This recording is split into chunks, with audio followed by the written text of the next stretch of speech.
आज महाकुलुङ 4 दुचाम टुरिस्ट सभाका सञ्चालक एवं साल्पा एफएमका स्टुडेन्ट मेनेजर यसै कार्यक्रमका सभाध्यक्षज्यू यसै कार्यक्रममा उपस्थित रहनुहुने र आजको अतिथि वडा सदस्यज्यूहरू यसै हाम्रो कार्यक्रममा उपस्थित रहनुहुने अतिथि नेकपा वडा पार्टी कमिटी अध्यक्ष सूर्य कुलुङज्यू, अतिथिकै रूपमा उपस्थित रहनुहुने बासुकी आदिका र खड्गबहादुर कुलुङज्यू, यस्तै गरेर पत्रकार एवं महाकुलुङ 4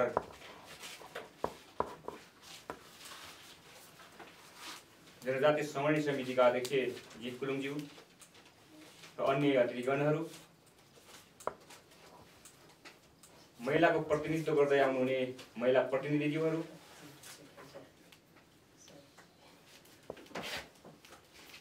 र यहाँ उपस्थित रहनुहुने सम्पूर्ण आमा बुवा दाजुभाइ दिदीबहिनीहरू र साथीभाइहरूमा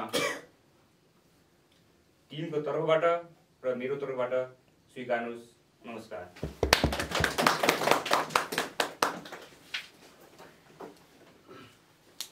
मैले अघि पनि एकपटक तपाईहरुसँग माफीको जोली मागिसकेको छु।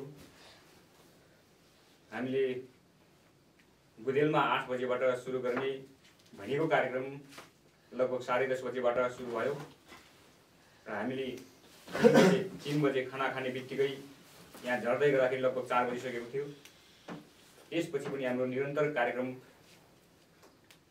उपस्थित रहनु भएर अहिले लगभग 9 साढे 9 बजिसक्दा पनि हाम्रो कार्यक्रमलाई आफ्नो कार्यक्रम सम्झेर यो टोलको चाहिँ लागि तपाईहरु निश्चित ध्यानपूर्वक कार्यक्रमलाई सुनिदिनु भएकोमा पूर्ण म फेरि तपाईलाई धन्यवाद दिन चाहन्छु।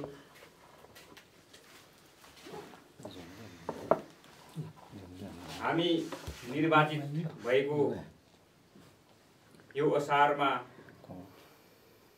3 वर्ष पुरा भएर 4 वर्षमा लाग्छ र हामीले पदवाली गरेको यो असार 19 गते पुरापुरी 3 वर्ष हुन्छ। असार 19 गते हामीले पदवाली गर्दै गर्दाखेरि हामीले प्रमाणपत्र लिँदै गर्दाखेरि महाकुलुङ 4 को र महाकुलुङ वासीहरूको जनताको हितमा जनताको लागि हामी काम गर्छौं भनेर कसम खाएका थियौं। त्यही अनुसार हामी अगाडि बढ्दै गर्ने क्रममा अघि पनि कुरा आइसकेको छ। हामीसँग एउटा ल्याडर प्याड शुद्ध थिएन, एउटा छाप शुद्ध थिएन हामीसँग र हामीले वडा कार्यालय कहाँ सञ्चालन गर्ने भन्ने टुङ्गो पनि थिएन। अहिले महाकुलुङ गाउँ पार्टी अध्यक्ष वीरेन्द्रले मेरो घरमा जति वर्ष भए पनि बिना रेन्ट बस्नु पार्टी हाम्रो चाहिँ वडा कार्यालय भन्दै गर्दा पनि हामीले चाहिँ यहाँ उपयुक्त हुँदैन, लुच्चामै चाहिँ भाडामै गए पनि कार्यालय लिएर बस्नुपर्छ भन्ने हामीले चाहिँ लागिरहेको यो स्थानमा चाहिँ हामीले कार्यालयको स्थापना गर्यौं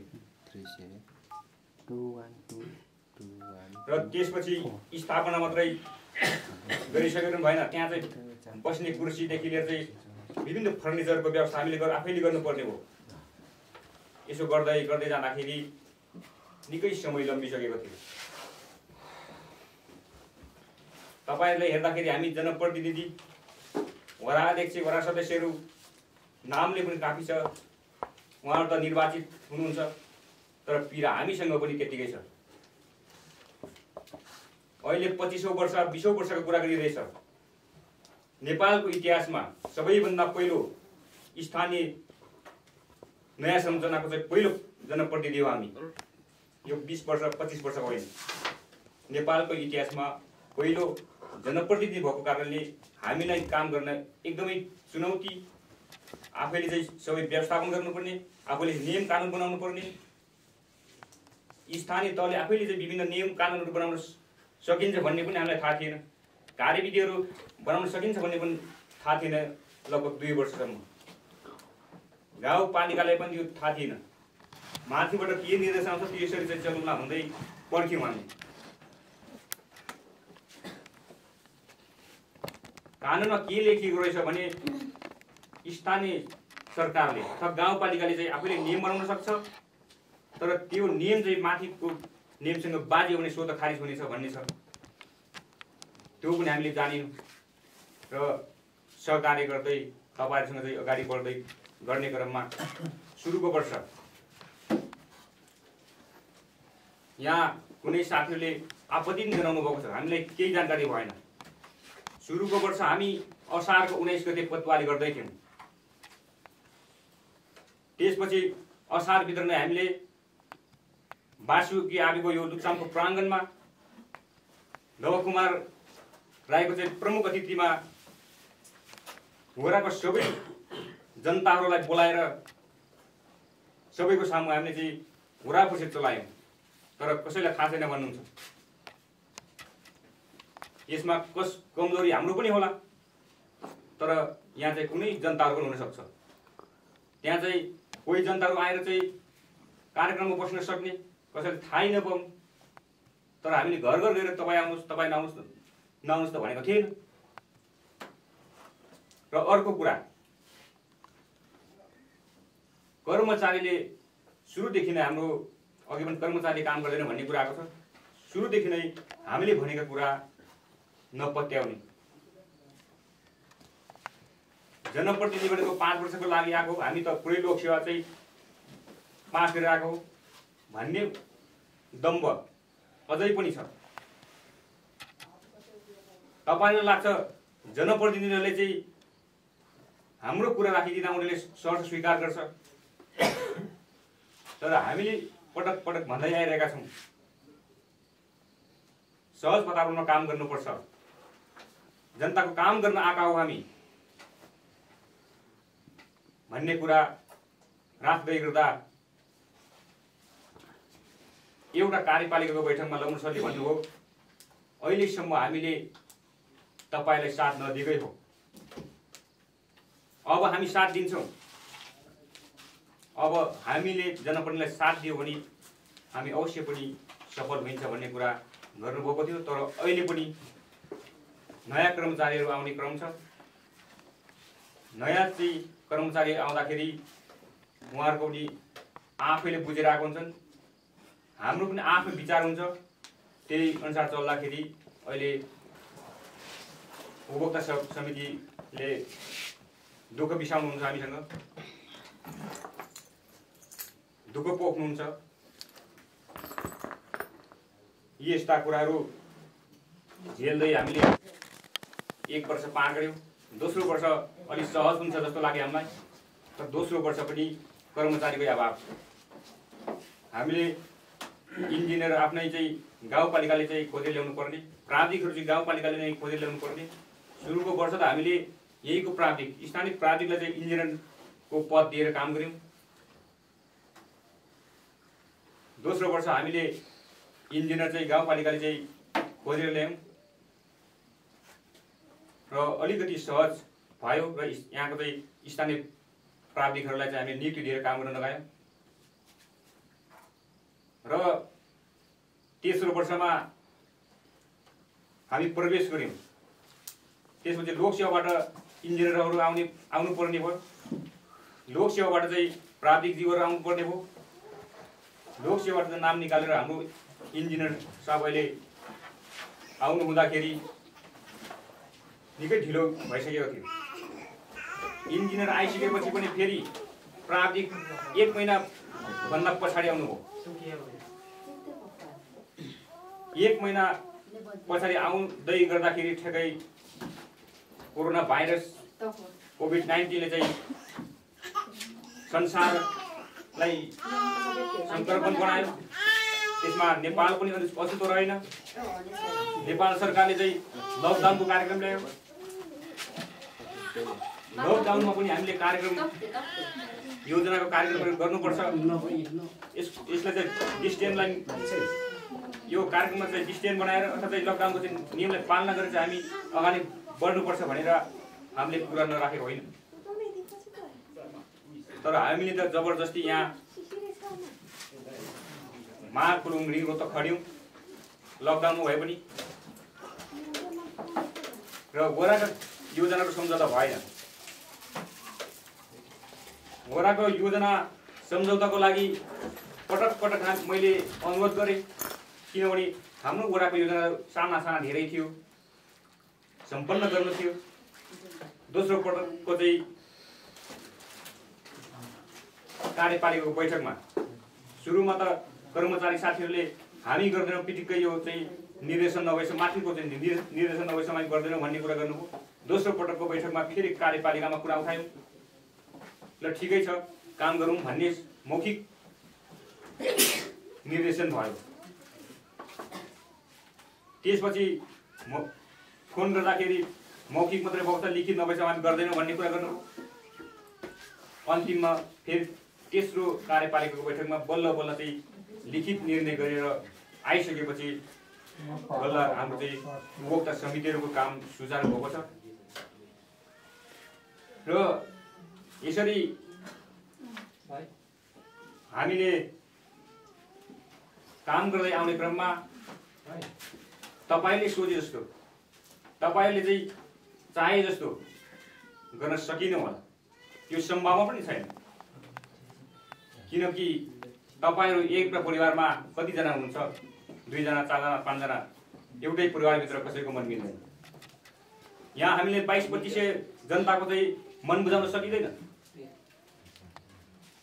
हामीले चाहिँ 51-52% को चाहिँ मन बुझायो भने मलाई त्यही काफी लाग्छ। एउटा परिवारमा 5 जना छ भने 3 जनाको मन मिलाउन गाह्रो छ, 2 जना त पुरै बाहिरै बस्छन्। त्यसैले तपाईहरुले भने जस्तो काम अहिलेसम्म गर्न सकिएको छैन। तर केही गरिनौ भन्दा पनि सबैभन्दा बढी महाकुलुङ 4 मा भूकम्पको पैसा बिग्रिएको छ। मूल्याङ्कन कति गर्नु भएको छ तपाईहरुले? महाकुलुङ गाउँपालिकाको सबै वडामा हेर्नुहोस्। यसको लागि म कहिलेकाहीँ जिल्लातिर गइरहन्छु, जिल्लातिर निसिरहन्छु, सबै त्यहाँको बुझिरहेको हुन्छु। कुनै वडाको चाहिँ नियम निसाए पनि सम्झौताको लागि चुकेको छ। त्यहाँबाट रिपोर्ट नआएको कारणले सम्झौतामा चुकेका छन्। त्यहाँबाट चाहिँ गाउँपालिकामा पठाउनु पर्ने लिस्ट पनि पठाउँदैन। म जाँदै गर्दाखेरि त्यहाँबाट लिस्ट लिएर आउँछु, तपाईको परेको छ, त्यसमा पनि धेरैको गुनासो छ। फलानाले चाहिँ आफ्नो मान्छेलाई पार्यो, फलानाले चाहिँ आफ्नो मान्छेलाई मात्र बनायो, सन्तुष्टि कहिले पनि हुँदैन रहेछ भन्ने मैले कहाँनिर बुझेँ भन्दाखेरि हामीले जान्दा जान्दै पनि उसले पहिले घर बनाएको हो, तर हामीले वडा नम्बर 4 को लागि केही आर्थिक वृद्धि हुन्छ भन्ने हिसाबले भूकम्प गए पश्चात या भूकम्प आउनुभन्दा अगाडि नै इन्जिनियर घुम्नुभन्दा अगाडि उसले घर बनाएको हो भनेर सिफारिस गरेर उसले 3 लाख लिएर आउँदा पनि हामीसँग खुसी छैन। अनि कसरी मान्छे चाहिँ सन्तुष्टि हुन्छ? त्यसरी म तपाईलाई उदाहरण दिन चाहन्छु। र सुरुमा खानेपानीको कुरा आएको छ तपाईको। खानेपानी हामीले लुच्चाङको तल्लो छेउमा बनाउनुस्, माथिल्लो छेउमा बनाउनुस्, बीचमा बनाउनुस् भनेर दिएको होइन। बनाउनु भयो, कसरी बनाउनु भयो? अहिले जनप्रतिनिधिको चाहिँ थाप्लोमा चाहिँ गुनासो गरेर तपाईहरुको हुनेवाला केही छैन। सुरुमा बनाउँदै गर्दाखेरि तपाईले सहकारी गर्न सक्नु पर्थ्यो। सुरुमा बन्दै गर्दाखेरि त्यहाँ तपाईले विरोध जनाउन सक्नुहुन्थ्यो। त्यहाँ गएर हामीले सबै पाउनु पर्छ भनेर तपाईले त्यहाँ अड्डी कसेर सक्नु पर्थ्यो। यसरी चाहिँ गर्ने बेला चुप लाग्ने, नगर्ने बिग्रिसकेपछि जनप्रतिनिधिको थाप्नु हाल्ने छ। दोस्रो कुरा, दीर्घकालीन विकास सबैको चासो हो। सबैले चाहिँ दीर्घकालीन विकासको चाहिँ सोच बोकेका छौँ।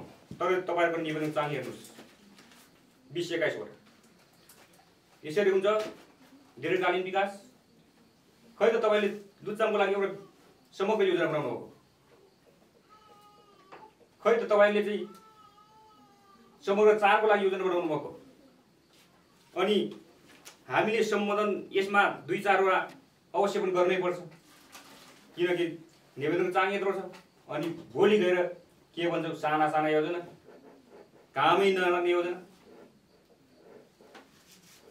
हामीबाट पनि केही गल्ती भएको छ कि भन्ने महसुस आफैले पनि गर्नुपर्छ।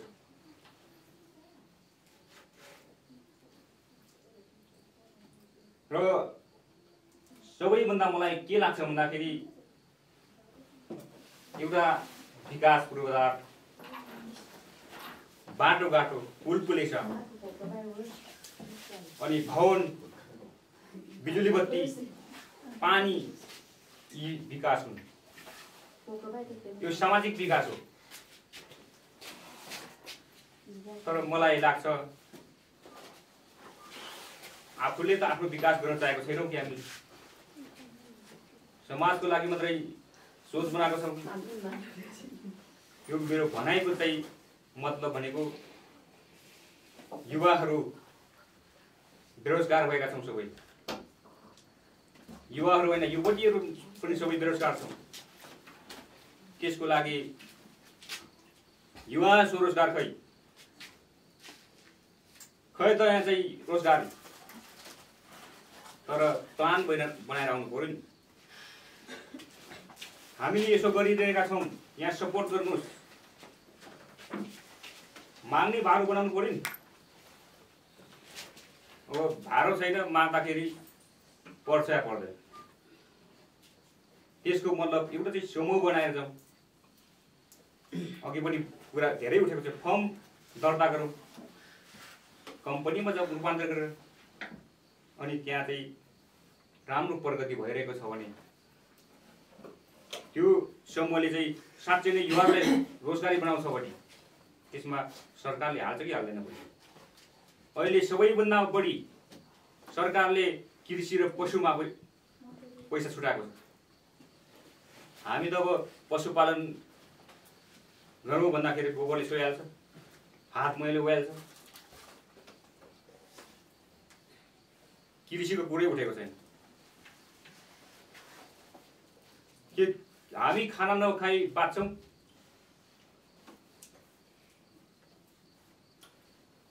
कृषिलाई भुलेका छौँ हामीले।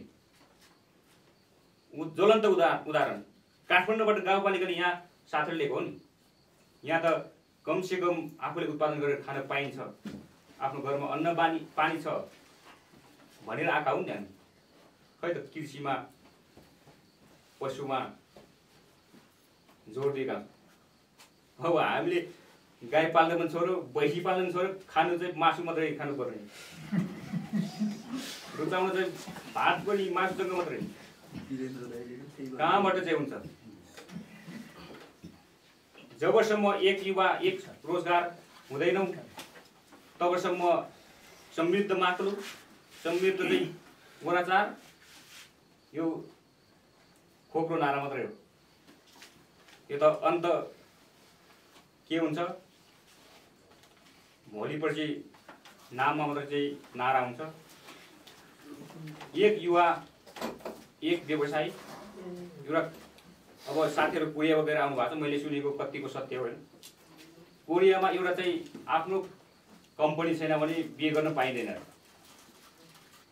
बिहे गर्न, परिवार पाल्न एउटा कम्पनी हुँदै पर्छ। अनि त्यो हाम्रा यहाँको साथीहरू कामदारहरू जानुहुन्छ, उहाँहरूको निश्चित समय हुन्छ 10-12 घन्टा, कति उहाँहरू त्यो 10-12 घन्टा खटेर त्यो मालिकले त्यही आफ्नो कोठामा पुर्याइसकेपछि फेरि मालिकले रातभरि काम गरेको हुन्छ। अनि हामी पोलिटिक्स बस्नुपर्ने, चुरोट तान्नुपर्ने, रक्सीका चाहिँ मठ ठुलो होबाट पल्टिनु पर्ने, कहाँबाट चाहिँ आर्थिक समृद्धि हुन्छ अनि रोजगारीको सिर्जना भएन। कम्तीमा पनि यहाँको युवा साथीहरू यत्रो हुनुहुन्छ, एउटा चाहिँ प्लान बनाउनुहोस्, योजना बनाउनुहोस्।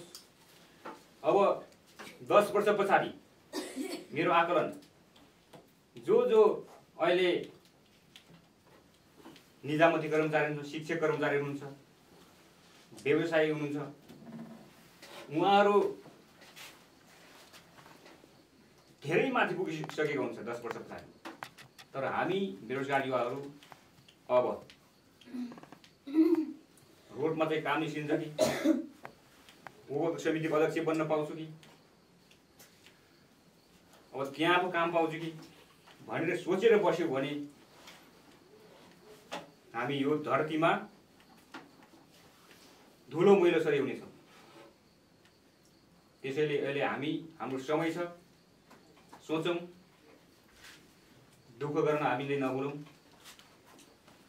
र कृषि खेतीको चाहिँ मैले कुरा अघि गर्दै छोडेको थिएँ। कृषि भन्ने बित्तिकै हाम्रो बुवापाकाले चाहिँ गोरु जोतेर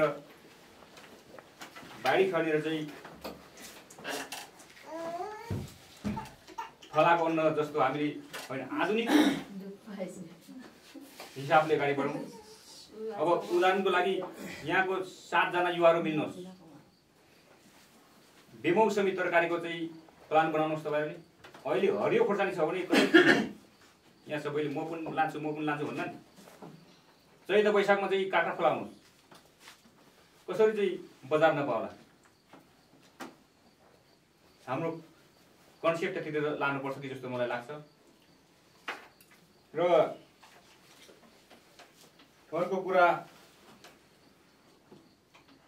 खड्का सरले अघि मको खम्पो मैले त पेस गरौँ कि भन्ने कुरा गर्नु थियो, यो हामीलाई हाँसौँ उठेको थियो। तर मेरो पनि एउटा कन्सेप्ट, हामी अब सामूहिकमा जाउँ। हाम्रो एउटा परम्पराले पनि हामीलाई चाहिँ रीतिरिवाजले पनि बिगारिरहेको छ। अब हामी यतिजना छौँ, मेरो घरमा आज म पो, भोलि कमला घरमा, पर्सि नारद घरमा, निकर्सी रविन घरमा, यसरी हाम्रो दिनचर्या गइरहेको छ। त्यो मलाई लाग्छ एउटा सामुदायिक भवन जस्तो बनाएर, एउटा सुमखिम जस्तो बनाएर त्यहाँ चाहिँ जो दाजुभाइ हुन्छ एउटा मनाउनु त हामीले त्यही मोलु थम्छौँ हो नि, त्यसलाई चाहिँ 10 जना मिलेर 1 वर्ष, मेरो पाला भने चाहिँ मेरो पालो 1 वर्ष, अर्को पालो 1 वर्ष, अर्को पालो 1 वर्ष, त्यसरी 10 वर्ष हामीले मान्यौँ भने त्यो रस्व स्थितिमा रह्यो। फेरि त्यहाँ चाहिँ एउटा दाजुभाइ भेटघाटको पनि अवसर मिल्छ। यो पाली त मेरो हो, म त यसरी साथीहरूलाई चाहिँ खुवाउनु पऱ्यो, यसरी चाहिँ मनाउँदाखेरि राम्रो हुन्छ। एउटा चाहिँ पार्टी जस्तो त्यसरी गयो भने यो पनि सम्भावना छ। र हरेक क्षेत्रमा हामीले बचतको बानी गर्नुपर्छ, बचतको विकास गर्नुपर्छ। त्यसो गर्दाखेरि पैसाको मात्रै बचत गर्दैन। प्रत्येक वर्ष सुँगुर मार्नु पर्ने हामीले 10 वर्षमा त एउटा गरेर 10 सुँगुर मारिसकेको हुन्छ। तर त्यो सिस्टमले गर्दाखेरि 10 वर्षमा एउटा मात्रै सुँगुर मारिन्छ। अब 10 वर्षमा एउटा घरले 10 × 40वटा कुखुरा मार्नु पर्नेमा 4वटा मात्रै हाम्रो पालोमा आउँछ। त्यसरी पनि हामीले चाहिँ आर्थिक समृद्धि गर्न सकिन्छ कि थोरै। तर हाम्रो चाहिँ पुर्खाहरूलाई त्यसो भने त मान्नुहुन्न। तर हामी युवाहरूले चाहिँ सोच्नु पर्यो। र हामी भन्छौँ हाम्रो पुर्खाहरूले पनि केही गरेन, बाजेहरूले पनि केही गरेन।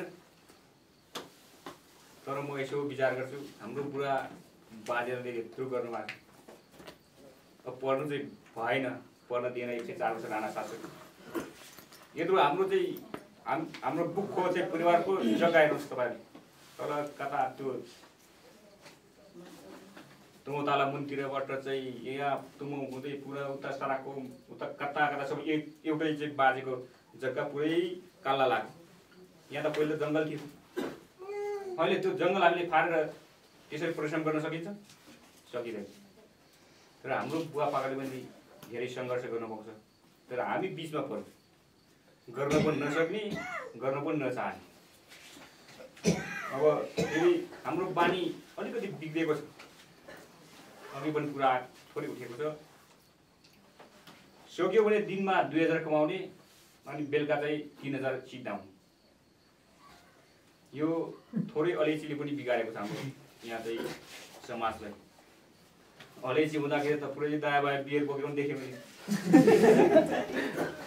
काँचो एक दानी धेरै चोरी पनि भएको, एक दानी काँचो अलैँची बेच्दाखेरि 1000 आएछ, 5 दानी चोऱ्यो भने त 5000 आएछ। यिनी काम हो चोरेले। अब सबै त चोर होइन, धेरै चोरी पनि भएको नि, त्यसरी पनि बिग्रिएको छ। हाम्रो काम गर्ने बानी हराएको छ। अब हामीले योजनाको अध्यक्ष म पाउँछु र म चलाउँछु भन्ने कन्सेप्ट नगर्दा हुन्छ। अबको समय 5 लाखदेखि माथिको योजना छोड्दैन, 5 लाखदेखि माथि टेन्डर हुन्छ। टेन्डर भइसकेपछि त्यहाँ त्यो ठेक्कावालाले आफ्नो मान्छे लिएर चाहिँ मधेसको हाल्छ कि कहाँको हाल्छ। यहाँको हामी त अब बिसाउनु पर्ने, नाच्नु पर्ने, गाउनु पर्ने, तलको मधेसको त काम त अब मेसिन जस्तै गर्छ अनि स्वस्थ ल्याउँछ। त्यस्तो स्थिति आउन सक्छ। हामी यहाँ हामी बेलैमा होसियार बन्नुपर्छ र अगाडि नै रकमको अनुमानित गर्न पाए हुन्थ्यो भन्ने कुरा पनि हाम्रो सूर्यजीले उठाउनु भएको छ। यो नीतिवल जेठको 12 गते अनिवार्य टोल सभा गरिसक्नुपर्छ भन्ने छ। तर अरू वरम त गर्छ गर्दैन हामीलाई थाहा छैन। जेठको 12 गते बजेट आइसक्यो हुँदैन, तर यसरी योजना सङ्कलन गरिहाल्नुपर्छ अगाडि नै। त्यसपछि कार्यपालिकाको बैठक बस्छ, त्यसपछि चाहिँ बजेट सीमा समितिको बैठक बस्छ, त्यसपछि चाहिँ वरामा सिलिङ आउँछ। त्यो सिलिङ आइसकेपछि फेरि त्यो हामीले चाहिँ अहिले नम्बरिङ गर्छ योजना। 1 नम्बरमा कुन योजना, 2 नम्बरमा कुन, यो नम्बरिङको हिसाबले फेरि तपाईँको चाहिँ लुच्चा मुसाटी तुमा बोलेको चाहिँ जनप्रतिनिधि हुनुको कारण भनेको यहाँको प्रतिनिधित्व योग्यताले गर्नुहुन्छ। यहाँको योजनावाले यो हाम्रो योजना चाहिँ 1 नम्बरमा परेको छ, 2 नम्बरमा परेको छ भनेर हामीलाई सम्झाउनुहुन्छ अनि त्यही अनुसारले हामी विनियोजन गर्छौँ। अब गत सालको चाहिँ कुरा हामीले त लगभग अब तयारीमा थियौँ। असारको 10 गते अनिवार्य चाहिँ गाउँपालिकाले बजेट विनियोजन गर्नुपर्ने, बजेट भाषण गर्नुपर्ने। अब माथिल्लो सरकारले निर्देशन गरेपछि त बस्नै पर्यो। हामी पनि कता कता छताचुल्लो थियौँ। होरा परिषद कसो हाम्रो सकिसकेको थियो। होरा परिषद नसकेको भए हामीले चाहेको ठाउँमा बजेट हाल्नु पर्थ्यो। हामीसँग चाहिँ पुरो अहिले जनता आक्रोशमा हुन्थ्यो। छेस्काममा को चाहिँ देखबहादुरको वडा परिषद सकेको थिएन, प्रदीपको सकेको थिएन। अब हाम्रो 1 नम्बरको त कसरी काम गर्नुहुन्छ त्यो हामीलाई थाहा पनि छैन। 5 को पनि लगभग सकेको थिएन अनि बोलाएको छन् गाउँ परिषदमा। ल मेरो त छैन, कहाँ पो हाल्ने।